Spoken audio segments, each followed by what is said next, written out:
नमस्कार दोस्तों, आप सभी का स्वागत है हमारे YouTube चैनल में। आज हम लोग बात करेंगे 9 योगा टिप्स के बारे में, जो कि एंजाइटी को ठीक करने में, एंजाइटी से लड़ने में, एंजाइटी से बचने में आपकी मदद कर सकता है।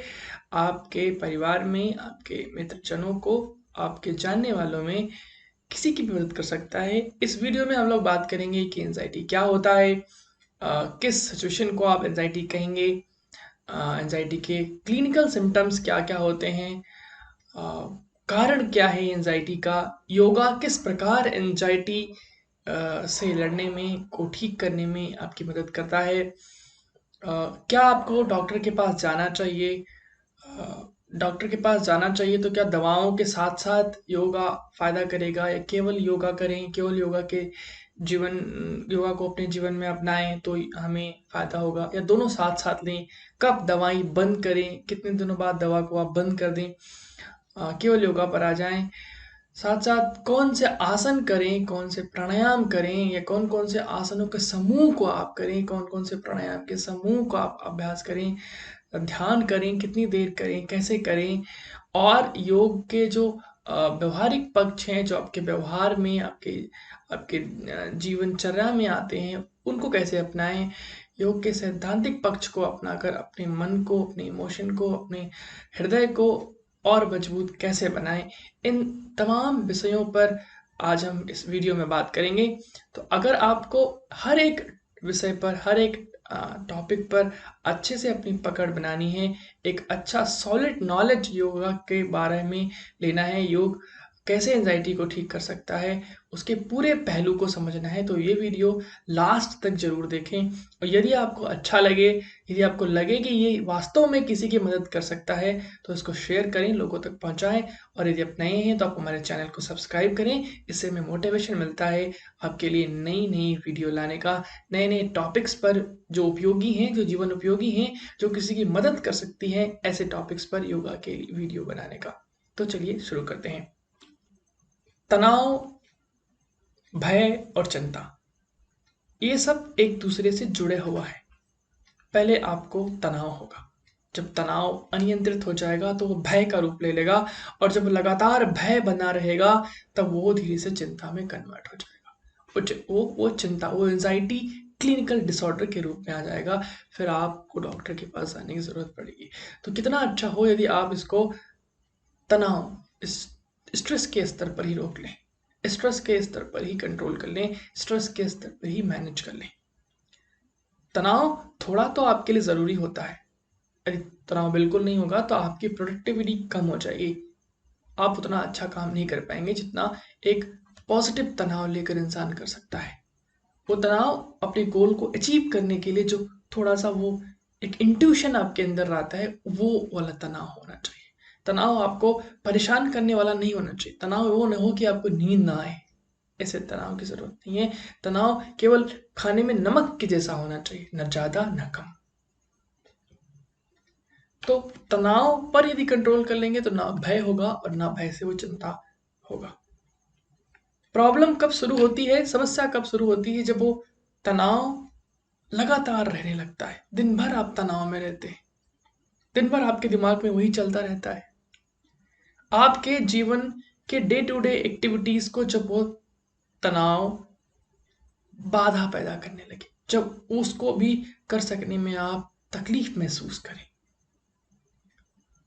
जब एंजाइटी डिसऑर्डर हो जाएगा, कब, जब वो इतना बढ़ जाए, इतना अनइजीनेस बढ़ जाए, इतनी चिंता बढ़ जाए, इतना भय हो जाए, जो आपके जीवन में बाधा पैदा करने लगे, आपके जीवन में असुविधा पैदा करने लगे।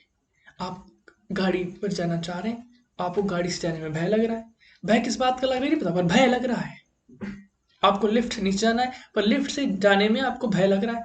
भय किसका है ये नहीं पता, भय अननोन है, भय का कारण अननोन है, पर आपको डर लग रहा है, आप नहीं जा सकते। आपको पसीना आ रहा है, आपका हार्ट बीट बढ़ा हुआ है।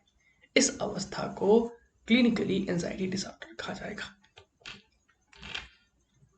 आपको ऐसी सिचुएशन में डॉक्टर से जरूर कंसल्ट करना चाहिए, बिकॉज एक सुयोग्य योग्य डॉक्टर ही एक योग्य डॉक्टर ही, एक स्पेशलिस्ट ही आपको बता पाएगा कि आपको वास्तव में समस्या क्या है। हो सकता है आपको एंजाइटी ना हो सकता है आपको एंजाइटी डिसऑर्डर ना हो, पर आप उसको एंजाइटी समझ रहे हो। तो आपको एक स्पेशलिस्ट के पास जाकर, साइकियाट्रिस्ट के पास जाकर आपको डायग्नोज कराना चाहिए कि वास्तव में आपको एंजाइटी है भी या नहीं है। यदि है तो वो किस प्रकार की एंजाइटी है। वो क्या पैनिक डिसऑर्डर है, क्या ऑब्सेसिव कंपल्सिव डिसऑर्डर है, क्या पोस्ट ट्रॉमेटिक डिसऑर्डर है, क्या सोशल एंजाइटी डिसऑर्डर है, क्या जनरलाइज एंजाइटी डिसऑर्डर है। तो किस प्रकार की एंजाइटी है, जिस प्रकार की एंजाइटी है उस प्रकार उसका समाधान होता है, उस प्रकार उसका इलाज होता है। अगर आपकी कंडीशन बहुत सीवियर है तो कुछ दिनों तक आपको डॉक्टर के अनुसार मेडिसिन लेनी चाहिए। साथ साथ आप योग का शुरुआत कर सकते हैं, आप योग को शुरू कर सकते हैं। दोनों को कॉम्बिनेशन में लेने से आप जल्दी ही दवा को छोड़ देंगे और आप योग के अभ्यास मात्र से, योग के सिद्धांतों को अपने जीवन में अपनाकर आप एंजाइटी से पूरी तरह पार पा लेंगे। आपके जीवन में एंजाइटी का नाम निशान नहीं रह जाएगा। आप बिल्कुल खुश और भयमुक्त जीवन जी सकते हैं। अब हम बात करेंगे वो कौन कौन से लक्षण हैं, वो कौन कौन से सिम्टम्स हैं जो एक क्लिनिकल एंजाइटी में आपको देखने को मिलते हैं, या अगर ये सिम्टम्स आपको दिखें तो आपको समझना चाहिए कि आपको एक एंजाइटी की समस्या है, आपको चिंता की समस्या है। पहला सिम्टम्स क्या है, पहला लक्षण क्या है कि आपको अनयूजली बिना मतलब का पैनिक फील होगा। इसका कोई वास्तविक कारण नहीं है। बिना मतलब का आपको भय फील होगा, आपको बहुत ही अनईजी फील होगा, आप जल्दी ही अनकंट्रोल हो जाएंगे, आपके अंदर ऑब्सेसिव थॉट आएंगे जिसका कोई पास्ट से रिलेशन हो, जिसका कोई पास्ट में एक्सपीरियंस हो, उससे रिलेटेड बहुत ऑब्सेसिव थॉट आएंगे, बार बार वो थॉट आएंगे। आप रात में नाइटमेयर के साथ, यानी कि डरावने सपनों के साथ कई बार जग सकते हैं। आप कई बार अपने हाथ धो सकते हैं कि हाथ में कुछ लगा नहीं है, लेकिन बार बार आपको लगेगा कि हाथ में कुछ लगा हुआ है और आप बार बार हाथ धोने को जाएंगे। कई बार आप घर का दरवाजा बार बार बंद करेंगे, एक बार बंद किया नीचे जाएंगे, फिर देखेंगे शायद लग रहा बंद नहीं हुआ, फिर जाएंगे ऊपर देख के आएंगे, फिर बंद करेंगे। तो जब ऐसी समस्याएं आने लगे, ये सारे लक्षण हमारे एंजाइटी के होते हैं। आपको नींद में समस्या हो सकती है, हो सकता है कि आपको नींद ही ना आए, घंटों घंटों 2-2 घंटों आपके दिमाग में थॉट चलते रहे, भय भय लगता रहे, आपको सोने से डर लग सकता है, आपके हाथ और पैरों में पसीना आए। सब कुछ ठीक है, एसी चल रही, पंखा चल रहा, फिर भी पसीना आ रहा है। आपके हृदय गति बढ़ जाए, जबकि हृदय ठीक है, हृदय बिल्कुल सही ढंग से काम कर रहा है। आप ईसीजी कराएंगे, सब कुछ नॉर्मल आएगा, परंतु फिर भी जब आपके अंदर वो थॉट आएगा, जब आपके अंदर एंजाइटी का अटैक आएगा, तो वो पल्पिटेशन, हृदय गति बढ़ जाएगी, हृदय की धड़कन बढ़ जाएगी। तो अगर ये सारे लक्षण किसी में मिलते हैं तो ये सब एंजाइटी के लक्षण होते हैं। अब योगा किस प्रकार आपकी मदद कर सकता है एंजाइटी को ठीक करने में। जब आप रेगुलर योगा का अभ्यास करते हैं तो आप अंदर से बिल्कुल काम हो जाते हैं। आपका दिन, आपका जो दैनिक जीवन है वो बहुत ही शांत होता है, एंड ये आपको वो स्ट्रेंथ देगा जो आप एंजाइटी का, जब वो एक अटैक आए, जब एंजाइटी का इवेंट आए, उससे फाइट करने में, उससे लड़ने में, बिना रेस्टलेस हुए, बिना घबराए।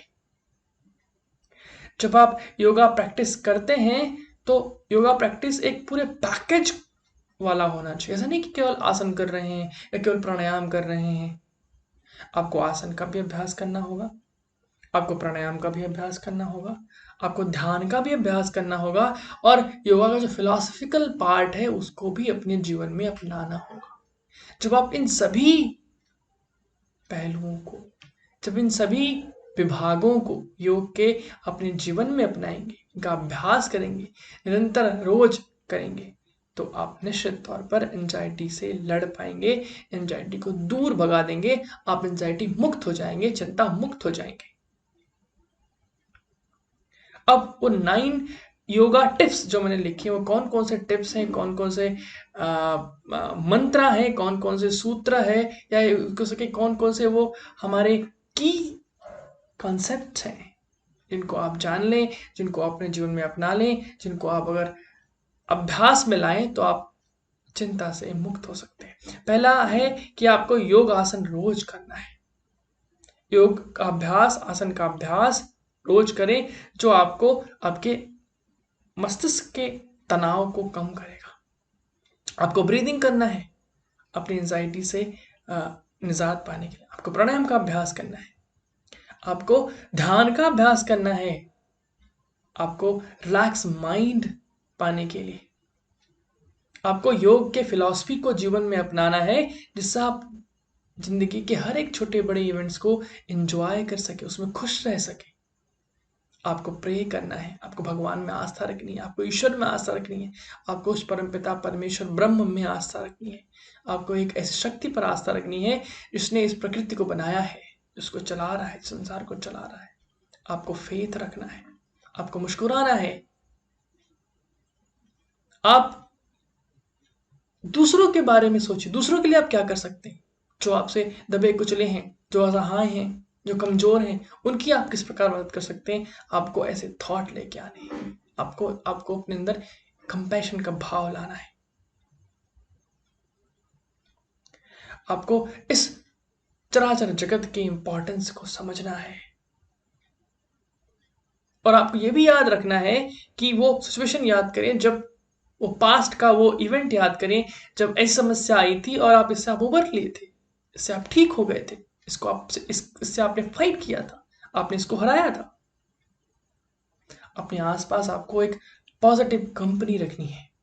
तो इन सभी 9 पॉइंट्स की हम डिटेल में यहाँ डिस्कशन करेंगे। चलिए शुरू करते हैं। पहला पॉइंट है कि आपको कौन कौन से आसन का अभ्यास करना चाहिए। जो हमने कहा कि आपको आसन का अभ्यास करना है तनाव से बचने के लिए।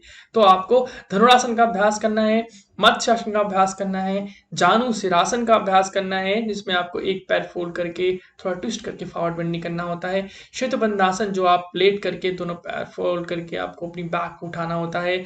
मार्जरी आसन, जो आप कैट पोस्चर में अपनी स्पाइन को, अपनी वर्टेब्रल कॉलम को स्ट्रेच करते हैं। पश्चिमोत्तानासन, दोनों पैर सामने खोलकर आप आगे की ओर जो मुड़ते हैं। हस्त पादासन, जो खड़े होकर फॉरवर्ड बेंड करते हैं।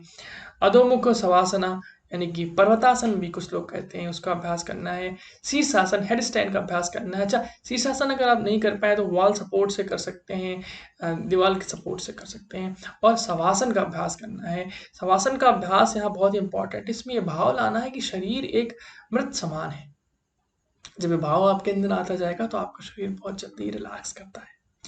इन सब आसनों को आप 3-3 बार, 4-4 बार एक एक आसन करें, दोहराएं। कम से कम 20 मिनट आपको आसन का अभ्यास करना चाहिए यदि आप एंजाइटी को ठीक करना चाहिए। केवल आसन की बात कर रहा हूं मैं, ऐसा नहीं कि मैं पूरे पैकेज की बात करूं। 20 मिनट केवल आसन का अभ्यास करना चाहिए। फिर बात करते हैं प्राणायाम की। कौन कौन से प्राणायाम करने चाहिए।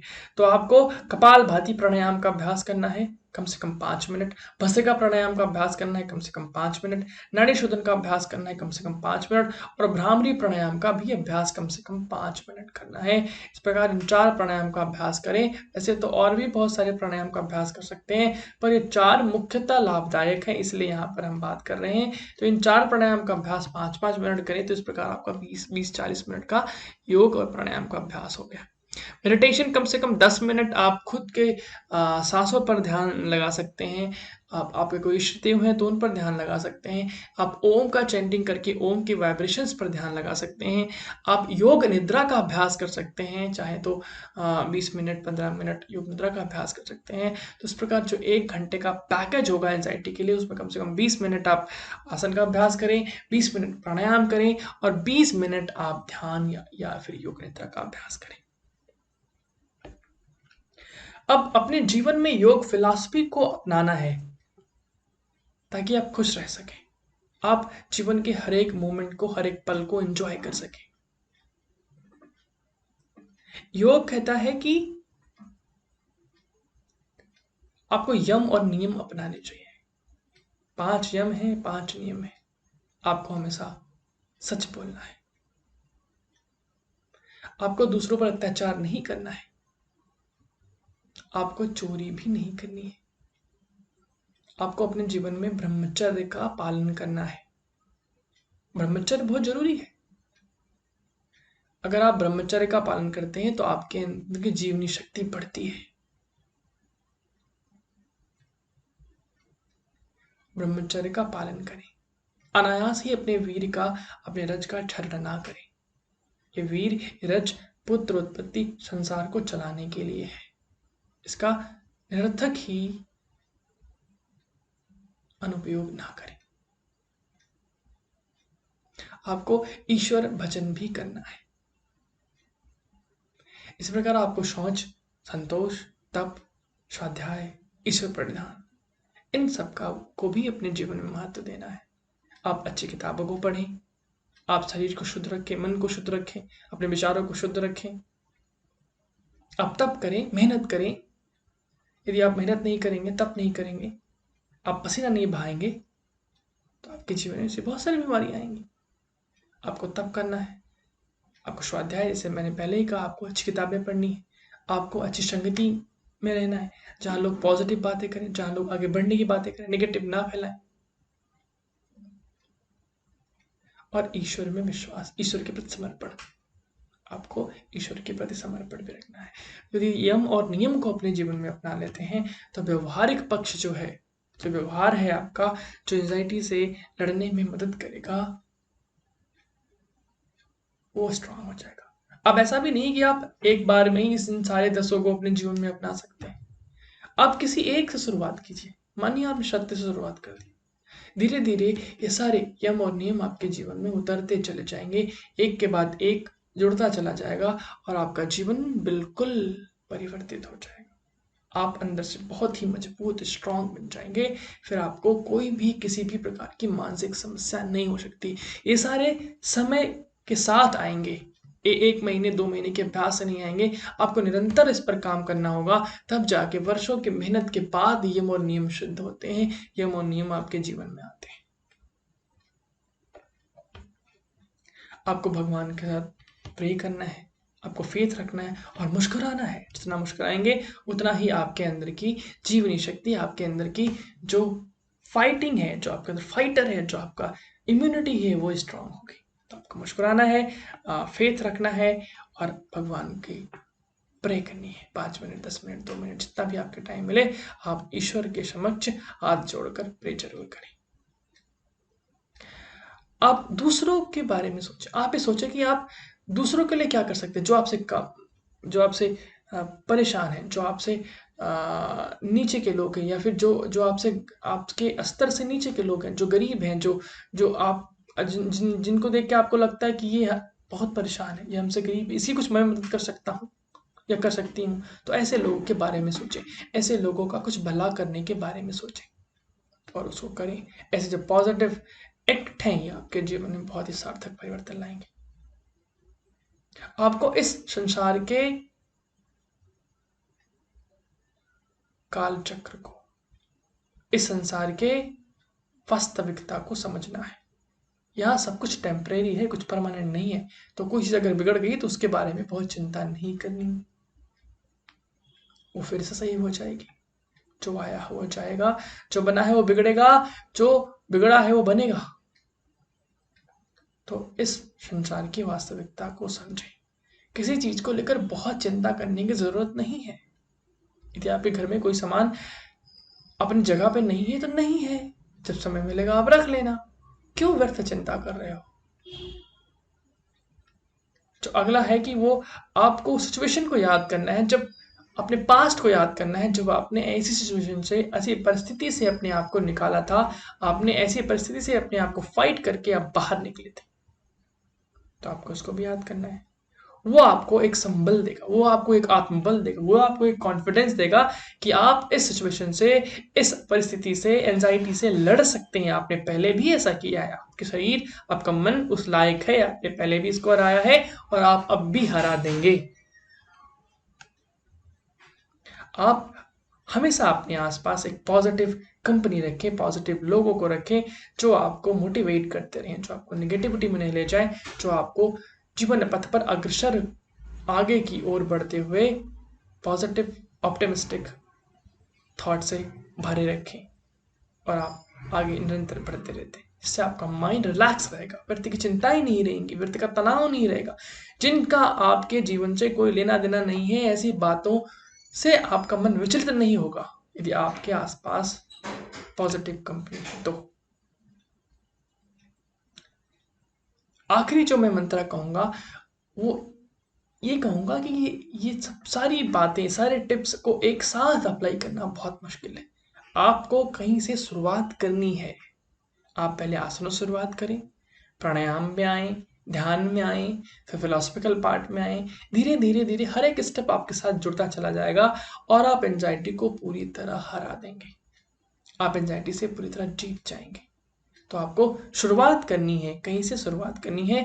आप अगर मेडिसिन ले रहे हैं तो मेडिसिन के साथ साथ शुरुआत करें। धीरे धीरे आपका मेडिसिन का डोज कम होता जाएगा और आप मात्र योग से, मैं फिर से कह रहा हूं, आप मात्र योग को अपने जीवन में अपनाकर इसके व्यवहारिक पक्ष, प्रैक्टिकल पक्ष, तात्विक पक्ष, इन सभी पक्षों को अपनाकर आप एंजाइटी जैसी तमाम मानसिक बीमारियों से बिल्कुल ठीक हो सकते हैं, बिल्कुल निजात पा सकते हैं, बिल्कुल इनसे लड़ सकते हैं। आप इस पर विजय प्राप्त कर सकते हैं।